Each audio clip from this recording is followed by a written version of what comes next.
My name is Sima. I'm the host of The Shoe Show, and you're watching Conversation with Creatives on Awktober magazine. My family's, they're very traditional Chinese in some ways, but also very open-minded in other ways, because the fact that I was able to go to film school as a product of a Chinese immigrant family is pretty rare, because a lot of my parents' friends, coworkers, were all saying when I was in high school, Harry is doing film as a hobby, right? Harry is just making that for fun, right? And no one that really knew me in that sphere really took it seriously that I was going to pursue it as a career and really hone it as a craft.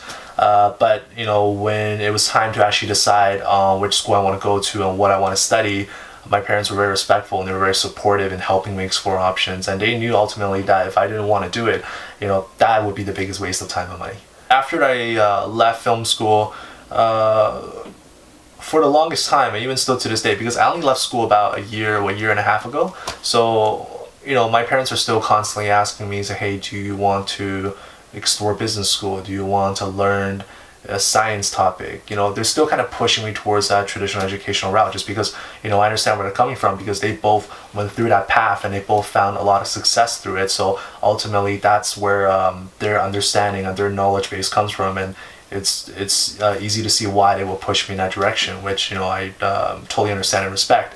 I don't, because like for me, when I do my own craft, it's not really for my family and friends. Well, don't get me wrong, it is to entertain people, of course, right? It's ultimately to tell stories, but I could do all the convincing and all the showcasing I want to people that are closest to me. But if at the end of the day, if they truly love me and care about me, they'll support me. And if they don't understand and they'll look the other way, then that's just that, right? It's not something that I need to be too worried and too concerned about, because ultimately how they feel about me is really none of my business. Right after high school, I had this really great teacher slash coach person, you can call it, right? And then they really made me realize that it's okay to work at a job that's not geared towards your dreams. But he explained that you really have to organize your life so that everything that is you do, whether it's a job, whether it's a friend, a relationship, it has to somehow lead you further down that road. So even though like I'm working a job that's not in the film industry, I still really enjoy it, because I get a lot of value out of it.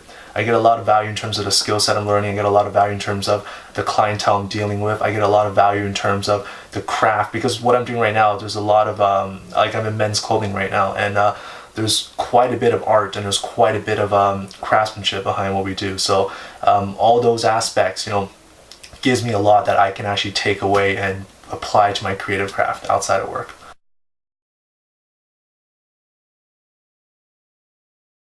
Do you want to hear like the original story from the beginning? I think it was May 2015 or something like that. Before then, I was like no Snapchat at all. Like I didn't do anything on Snapchat. I had the app downloaded and that was much it. I didn't even watch other people's stuff. So we were on a road trip. My friend ran out of gas. He had like about 4K left. We're in the middle of a freaking desert. So it was kind of a panic moment. Everyone in the car was really scared, and I thought it was really hilarious. So I started Snapchatting, and then I made like a story about it. And I had a bunch of people reply to my story and be like, oh, that was funny. And they asked me, how did you guys get out of that situation? And they're like, keep making stories. And I just started Snapchatting regularly and just creating small stories once every few weeks. And I did that all the way from about May till December of 2015. And then it was right before, I think it was like 2 days before New Year's, I decided, hey, I want to try to do this as like a regular thing. Because at that time too, Casey Neistat on YouTube, he started doing daily vlogs, right? And I think he started in 2015 as well. He started doing daily vlogs, and I thought, hey, I should try doing daily Snapchat. The pressure is not as big as creating a video. I'm just snapping throughout my day and sort of documenting it. And that's when I decided, hey, I'm going to start on January 1st, and I'm going to continue it for an entire year and hopefully more. I was looking on Facebook, and I was seeing Facebook was doing this like Facebook Rewind thing, look back at your 2016. I was looking through mine. It was pretty sad because I haven't done anything on Facebook and there was like one post, 3 likes, congrats Harry.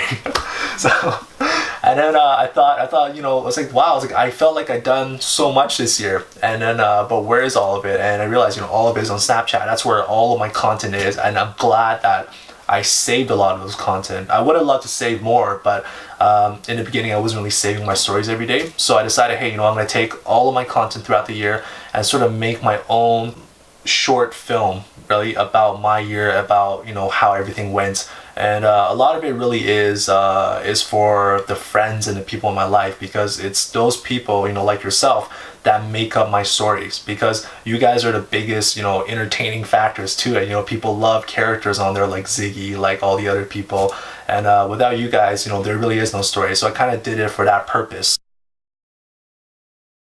To be honest, I think that you have to have a level of narcissism to do it, because I don't feel like it's like watching, like I had a discussion with my friend who's a director, and then we were talking about like watching our own edits over and over again, how, you know, sometimes you never get bored of it because there is a level of narcissism involved in that. Because I feel like if you don't have that, you would look at, you know, pointing a camera up to your face like this all day to be a very, you know, stupid and non-productive thing. But you know, when I do it, it's like, you know, I feel good about it because I know I'm creating something. And you're right, that level of narcissism kicks in. It's like ego, narcissism, and dopamine all combined in one.